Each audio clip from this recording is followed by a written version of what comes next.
আসসালামু আলাইকুম। আশা করি আপনারা সকলে ভালো আছেন।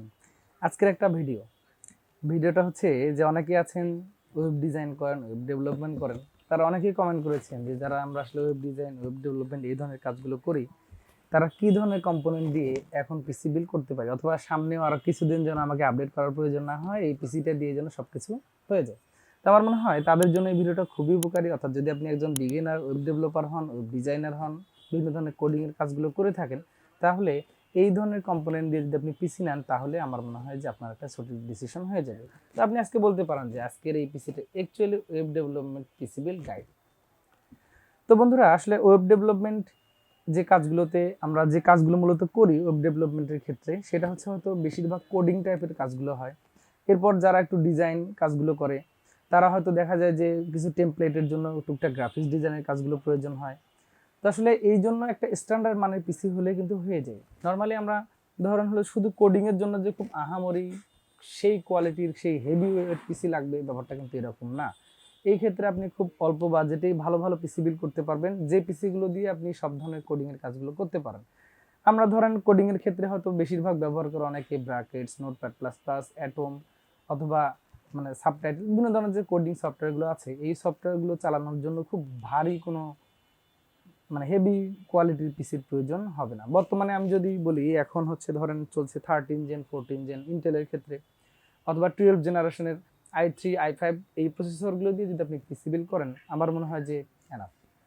তো এই বিষয়টা মাথায় রাখবেন। হ্যাঁ, আপনি হয়তো যত সময়গুলো চেঞ্জ হয়ে যাবে, প্রতি বছর যেহেতু নতুন নতুন জেনারেশন আসছে, সেক্ষেত্রে আপনি চেষ্টা করবেন i3 অথবা i5 এর একটু লেটেস্ট জেনারেশন প্রসেসরগুলো দিয়ে পিসি বিল্ড করার জন্য। সর্বশেষ যে জেনারেশন আসবে এটা দিয়ে হয়ে যাবে। আপনি যদি রাইজেনের কথা চিন্তা করেন, এখন আপডেট যে প্রসেসরগুলো আছে, রাইজেন 7600, রাইজেন 5 বা 7700, এই টাইপের প্রসেসরগুলো দিয়েও কিন্তু আপনি আপনার পছন্দের বা আপনার ওয়েব ডেভেলপমেন্টের কাজের জন্য পিসিগুলো অনায়াসে বিল্ড করতে পারেন। তো আমরা হয়তো যখন পিসিটা কিনতে যাব, আমরা চেষ্টা করব যে একটু প্রসেসরটা আপডেট নেওয়ার জন্য। তাহলে হয়তো আপনি আপনার কাজের পারফরমেন্সটাকে খুব ইজি করার জন্য সহজ হবে আর কি। তো এখানে আমি যেমন একটা প্রসেসর রেখেছি, ধরেন এখানে ইন্টেলের কোর i5 আছে। এই প্রসেসর এটা 12 জেনারেশন, 13 জেন, 14 জেন, এটা হলেই একদম এনাফ।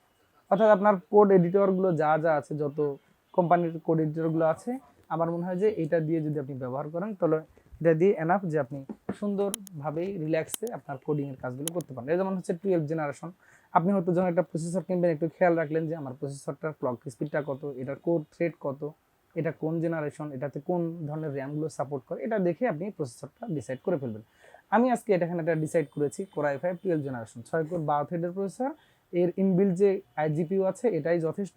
মোটামুটি আপনি টুকটাক গ্রাফিক্স রিলেটেড যে কাজগুলো প্রয়োজন হয় ওয়েব ডেভেলপমেন্টের ক্ষেত্রে, ইমেজ রিটাচিং, ইমেজ কাটিংগুলো, ইমেজ সাইজ করা, অথবা টুকটাক কাস্টম ডিজাইন করা, আমার মনে হয় এটা দিয়ে আনা হয়ে যাবে। এগুলো হয়তো আপনি এই প্রসেসরগুলো এই টাইম হয়তো 18,000 বা এর আশেপাশে পেয়ে যাবেন। এটা হয়ে গেল আর কি। কেসিং এর ক্ষেত্রে ব্যাপারটা আসে যে আসলে এটা আপনার ডিমান্ডটা কেমন, আপনি কতটা লুক্রেটিভ চাচ্ছেন, নাকি আপনি বেসিক লেভেলের কেসিং চাচ্ছেন। আপনি যে সিপিইউটা নেবেন, এই সিপিইউটাকে বেশ একটু কুল রাখার মতো একটা কেসিং নিলে কিন্তু হয়ে যায়। এরপরে যদি আপনার মনে হয় যে না, আমি খুব লুক্রেটিভ একটা কেসিং, বাজেট বাড়ে, সেটা আপনার ব্যাপার। বাট খুব হেভি কোয়ালিটির কেসিং নেওয়ার প্রয়োজন নাই। এখানে আমি একটা কেসিং রেখেছি, এখানে খুব বেসিক লেভেলের একটা কেসিং, রিভেঞ্জার ব্র্যান্ডের 350 ওয়াট পাওয়ার সাপ্লাই সহ আছে। ধরেন এগুলো 3300-3400 টাকা পাওয়া যায় ইনবিল পাওয়ার সাপ্লাই সহ। আপনার কোডিং এর জন্য এই ধরনের কেসিং, এই ধরনের পাওয়ার সাপ্লাই এনাফ। অর্থাৎ আমার মনে হয় না যে এর চাইতে বেশি লাগানোর প্রয়োজন আছে। তবে হ্যাঁ, যখন আপনি গ্রাফিক্স কার্ড বিল্ডিং করবেন বা আপডেট করবেন, তখন অবশ্যই গ্রাফিক্স কার্ডের সাথে ম্যাচিং করে একটা ভালো ভালো মানের পাওয়ার সাপ্লাই নিয়ে আপনার পিসিটা বিল্ড করবেন। তো যাই হোক, আমরা প্রসেসর কেসিংটা একটু ডিসিশনে চলে গেলাম। আর রাইজেনের ক্ষেত্রে রাইজেনের একটু আপডেটগুলো নেবেন, আমি শুরুতেই বলেছি, এটাও খেয়াল রাখবেন। যদি বর্তমানে 5600G, 5600X, 5800G বা 5800X, 5700X, 5700G এই প্রসেসরগুলো বেশ চলছে, এগুলো দিয়েও যদি আপনি পিসি বিল্ড করেন, আমার মনে হয় আপনার ডিসিশনটা একদম রাইট হয়ে যাবে। আচ্ছা, এরপরে চলে আসি যে আপনি যে প্রসেসর নিয়ে প্লেন, মাদারবোর্ডটা কেমন নেবেন। মাদারবোর্ডটা নেবেন আপনি মোটামুটি এন্ট্রি লেভেলের মাদারবোর্ডগুলো নিলেই হয়ে যাচ্ছে। আপনি বি সিরিজের নিলে একটু বাজেটটা বেড়ে যাবে, এ সিরিজের নিলে একটু খরচগুলো কম হবে। এখানে ধরেন আসুস আছে, এমএসআই আছে, গিগাবাইট আছে, প্রাইসগুলো হয়তো 500-1000 টাকা কম বেশি হয়। বাট এগুলোর মধ্যে 610 সিরিজের মাদারবোর্ডগুলো নিলেই হবে। তবে আপনি যদি সুযোগ থাকে 760 এই সিরিজের মাদারবোর্ডগুলো না, সেটা অবশ্যই আপনার জন্য খুব ভালো। অর্থাৎ 760DS3H, অর্থাৎ 4টা র্যামের স্লট, অবশ্যই এগুলো বেটার হবে। আর যদি আপনার টাইট বাজেট হয়, সেক্ষেত্রে 2 র্যামের স্লট হলেই এনাফ, কারণ 2 র্যামের স্লটে আপনি একটু বেশি মেগাহার্টজের র্যামগুলো লাগিয়ে দিলেন, তাহলে দেখা যাবে যে আপনার পারফরমেন্সগুলো কিন্তু বেশ ভালো হয়ে যাবে। তো মাদারবোর্ডটা আপনি এভাবে ডিসিশন নিলেন যে মোটামুটি একটা বাজেট রেঞ্জের মাদারবোর্ড 12-13 হাজার টাকার আশেপাশে হলেই হয়ে যাবে। আর যদি আরো একটু বাজেট বাড়ানোর সুযোগ থাকে 15-16 হাজার টাকার মাদারবোর্ডগুলো নিলেন, তাহলে দেখবেন যে আপনার ওয়েব ডেভেলপমেন্টের যে পিসিটা আছে এটা কিন্তু খুব সুন্দরভাবে হয়ে যাবে। আচ্ছা, আমরা এখানে ধরুন এখানে কি কি খরচ করলাম আমি একটু ক্যালকুলেটর দিয়ে হিসাব করে দিই আপনাদের। কেসিংটাতে আমি খরচ করেছি 3350 টাকা, মাদারবোর্ডটাতে খরচ করেছি 11,800 টাকা, প্রসেসরটাতে খরচ করেছি 18,000 টাকা। আমাদের অলরেডি এখানে চলে এসেছে 33,150 টাকা।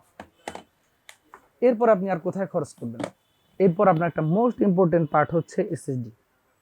এসএসডি ধরুন হলো যে যেহেতু বর্তমানে আপনার পিসিতে যদি একটি ভালো এসএসডি ব্যবহার করেন তাহলে দেখবেন যে আপনার পিসির রান টাইমটা অনেক শর্ট হয়ে এসেছে, খুব স্মুথলি কাজ করছে, ভালো পারফরমেন্স পাচ্ছেন। সো আপনি একটা ভালো এসএসডি ব্যবহার করার চেষ্টা করবেন। এখানে যেমন আমি একটা ব্যবহার করেছি প্যাট্রিয়টের 512 জিবি, আপনি আরও একটু কম ব্যবহার করতে পারেন। তবে হ্যাঁ, 512 জিবি মিনিমাম ওয়েব ডেভেলপারদের ব্যবহার করা উচিত।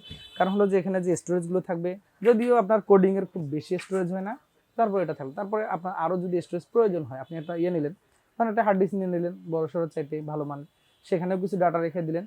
তো 512 জিবি এসএসডি একটা স্ট্যান্ডার্ড। এটার যদি আমি খরচটা ধরি, ধরেন এটা 4600-4700 টাকা, তাহলে 4600 ধরলাম, 4600 যোগ করলে অলরেডি আমাদের 3750 টাকা খরচ হয়ে গিয়েছে। আচ্ছা, এরপরে আর একটা জিনিস প্রয়োজন আপনাদের একটু বেশি লাগে, সেটা হচ্ছে র্যামটা। আপনার একটা ওয়েব ডেভেলপমেন্টের পিসির জন্য র্যাম খুব ইম্পর্টেন্ট, কারণ আপনাকে অনেক সময় ব্রাউজারগুলো হিউজ ব্যবহার করতে হয়। আপনি যখন ব্রাউজার ব্যবহার করবেন, অনেকগুলো ট্যাব ওপেন করবেন, অনলাইন এডিটর যদি করতে চান, এডিটিং করতে চান কোডগুলো, সেক্ষেত্রে অবশ্যই র্যামের আপনাকে গুরুত্বটা দিতে হবে বেশি। এখানে ধরুন হচ্ছে যে এই মাদারবোর্ডটাতে আমার মোটামুটি সাপোর্ট করবে হচ্ছে 3200 মেগাহার্টজের র্যাম। আপনি চাইলে আর আপডেটগুলো নিতে পারেন, আর মোটামুটি এগুলো নিলেই এনাফ। তবে হ্যাঁ, আপনি ধরেন এখানে ডুয়েল স্টিক যেহেতু আছে, আমি দুইটা র্যামের স্লটের জন্য দুটি র্যাম দিয়েছি, অর্থাৎ 8/8 16 জিবি। তবে আপনি যদি আরও 16/16 32 জিবি ইউজ করেন, আপনি কোডিং করে আরও ভালো মজা পাবেন, সেই সাথে আপনি ব্রাউজিং করে এইগুলোতেও বেশ ভালো সাপোর্ট পাবেন।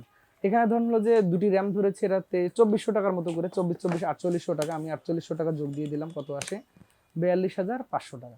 তার মানে 42,500 টাকাতে কিন্তু একটা ওয়েব ডেভেলপমেন্টের ভালো মানের পিসি বিল করা হয়ে যাবে। এখন আসেন, ওয়েব ডেভেলপমেন্ট করতে গেলে আপনাকে প্রচুর পরিমাণে টাইপিং করতে হবে। সো আপনাকে একটা কিবোর্ড মাউস কিন্তু খুব হেভি কোয়ালিটি ব্যবহার করা উচিত। এক্ষেত্রে আমি একটা আপনাকে রিকমেন্ড করতে পারি, যদি এই কিবোর্ডটা সবসময় পাওয়া যায় না, এক্ষেত্রে আপনি ধরেন ডিলাক্স ব্যবহার করতে পারেন, এফোরটেক ব্যবহার করতে পারেন, লজিটেক ব্যবহার করতে পারেন। তবে হ্যাঁ, লজিটেকটাকে আমি বেশি রিকমেন্ড করবো, আর হচ্ছে এইচপির এই মডেলটাকে রিকমেন্ড করবো বেশি। এগুলো খুব হেভি কোয়ালিটির কিবোর্ড, অফিস কিবোর্ড, মানে প্রচুর পরিমাণে টাইপিং করবেন স্মুথলি, এবং দেখবেন যে খুব লং লাস্টিং হবে এই কিবোর্ডগুলো। আর যখনই আপনি একটু নর্মাল কিবোর্ড নিয়ে নিলেন, অনেকে আছে যে 200-300 টাকার কিবোর্ড নিয়ে নেয়, 500 টাকার, সেগুলো হয়তো একটু বেশি দ্রুত নষ্ট হয়ে যাবে। এই কিবোর্ডটা বা মাউসটার কম্বো প্যাকেজ আছে এফোরটেকের, এটা হয়তো 900-1000 টাকার আশেপাশে পাওয়া যায়। তো আমার মনে হয় যে এইখানে ঠিক আছে। সেক্ষেত্রে আমি যদি এখানে 800 টাকা ধরি, 900 টাকা 42,500 আর হচ্ছে 900, তার মানে হচ্ছে প্রায় 43,500 বা 43,000 সামথিং টাকায় আপনি একটা চমৎকার ওয়েব ডেভেলপমেন্টের পিসি পেয়ে যাচ্ছেন। তো বন্ধুরা, আমি মূলত এটাই বলার চেষ্টা করলাম যে যখন আপনি একটা ওয়েব ডেভেলপমেন্টের পিসি নেবেন, সেখানে কম্পোনেন্টগুলো কেমন হওয়া উচিত। যদি আপনি ভিডিওটা টোটালি দেখেন, তাহলে হয়তো আপনার জন্য ভালো আইডিয়া হয়ে গিয়েছে এতক্ষণে। আর আপনি এই ধরনের করে যদি পিসি বিল্ড করেন, দেখবেন যে আপনি সঠিক একটা পিসি বিল্ড করতে পেরেছেন। এখন এখানে অনেকে বলেন যে এটাতে কি অ্যান্ড্রয়েড অ্যাপস ডেভেলপমেন্ট করা যাবে? হ্যাঁ, করা যাবে। সেক্ষেত্রে অ্যান্ড্রয়েডের যে কোডিং প্ল্যাটফর্মগুলো কিছুটা একটু ভারী মনে হয় অনেক সময়। তারপর ইমুলেটর ব্যবহার করতে চায় অনেকে। না, ইমুলেটর যখন আপনি ব্যবহার করবেন, তখন অবশ্যই আপনি একটা ডেডিকেটেড গ্রাফিক্স কার্ড লাগিয়ে নেবেন, তাহলে স্মুথলি ইমুলেটরগুলো ব্যবহার করতে পারবেন। তো আমার মনে হয় আমি চেষ্টা করেছি আপনাদের বলার জন্য, বাকিটা আপনারা সিদ্ধান্ত নেবেন। সর্বশেষ একটা সাবজেক্ট আপনার জন্য থাকে, সেটা হচ্ছে মনিটর। মনিটর কেনার সময় অবশ্যই আপনাকে সবচাইতে বেশি গুরুত্ব দিতে হবে। আমি পিসি ধরেন আপনারা পেয়ে গেলেন হচ্ছে 43,000 সামথিং টাকায়। আপনি এখানে কিন্তু আরো কস্ট কাট করতে পারেন। ধরেন আপনি হয়তো i3 দিয়েও যদি নেন, তারপরেও খুব সুন্দর স্মুথলি পিসি বিল্ড, মানে কোডিং এর কাজগুলো করতে পারবেন। তবে i5 নিলে আরেকটু বেশি ভালো হয়, যেহেতু এটা কোর থ্রেড বেশি আছে, ক্যাশ মেমোরি বেশি আছে, সেই সাথে ক্লক স্পিডগুলো বেশি আছে। কিন্তু আপনি মনিটরের ব্যাপারে সবচেয়ে বেশি গুরুত্ব দিবেন। এক্ষেত্রে অনেকে আছে যারা আসলে কোডিং করার জন্য যে মনিটরগুলো আসলে বটম করা যায়, এই মনিটরগুলো কিন্তু বেশি ব্যবহার করে। সেক্ষেত্রে আপনি ওই ধরনের মনিটরগুলো নিলেন, অর্থাৎ লম্বা পাশে যে মনিটরগুলো রাখা যায় সেগুলো নিলেন। এক্ষেত্রে হুয়াইয়ের কিছু কিছু মনিটর আছে, তারপর হচ্ছে ভ্যালুটপের আছে, গিগাবাইটের আছে, এইচপির আছে, এলজির আছে, অর্থাৎ যেগুলো পোর্ট্রেট মোডে চালানো যায়। তো পোর্ট্রেট মনিটরগুলোতে দেখবেন যে আপনি একটু লং স্পেসে বেশি পাচ্ছেন, অনেক কোড একসাথে চালাতে কোডিং করতে পারছেন। আর যদি ওয়াইড মনিটরগুলো নেন সেক্ষেত্রে আপনি এই টপে একটু যদি কম জায়গা পাবেন, সেক্ষেত্রে হয়তো কিছুটা প্রবলেম হয়, তারপরেও কোনো সমস্যা নাই। আপনি একটু বড় সাইজের মিনিমাম 24 ইঞ্চি মনিটরগুলো নেওয়া উচিত। আর মনিটরের রেজুলেশন মানে ফন্ট সাইজগুলো যত বড় হবে আপনি চোখের ক্ষতিটাও তত কম হবে এবং কোডিংটা আপনি ভালোভাবে করতে পারবেন, ভুলগুলো অতটা হবে না। অনেক দেখা যায় যে খুব হাই রেজুলেশন বাড়িয়ে দেয় কোডগুলো বা ফন্টগুলো খুবই ছোট, সেক্ষেত্রে আপনার চোখের উপর কিন্তু অনেক হ্যাম্পার হয়ে যায়। সো এটা একটু খেয়াল রাখবেন যাতে করে আপনি একটা পোর্ট্রেট মনিটর নেন অথবা ওয়াইড মনিটর নেন, যেটা নিলে একটু বড় সাইজ, মিনিমাম আমার মনে হয় যে 22 অথবা 24 ইঞ্চি মনিটর নিলে আপনার কোডিংয়ের জন্য সবচেয়ে বেটার হবে। তো বন্ধুরা এগুলো ছিল একটা ওয়েব ডেভেলপমেন্ট পিসি বিল্ডের গাইড। সেই সাথে আমি একটা সম্ভাব্য খরচ ধরেও আপনাদেরকে বললাম যে কেমন খরচ হতে পারে। আশা করি উপকারে আসবে। যদি ভালো লাগে একটা শেয়ার করে দিবেন, সাবস্ক্রাইব করে আমাদের চ্যানেলের সাথেই থাকবেন। আগামীতে আবার নতুন কোনো ভিডিওতে দেখা হবে ইনশাল্লাহ। সে পর্যন্ত সকলে সুস্থ থাকা কামনা করে বিদায় নিচ্ছি। আল্লাহ হাফিজ।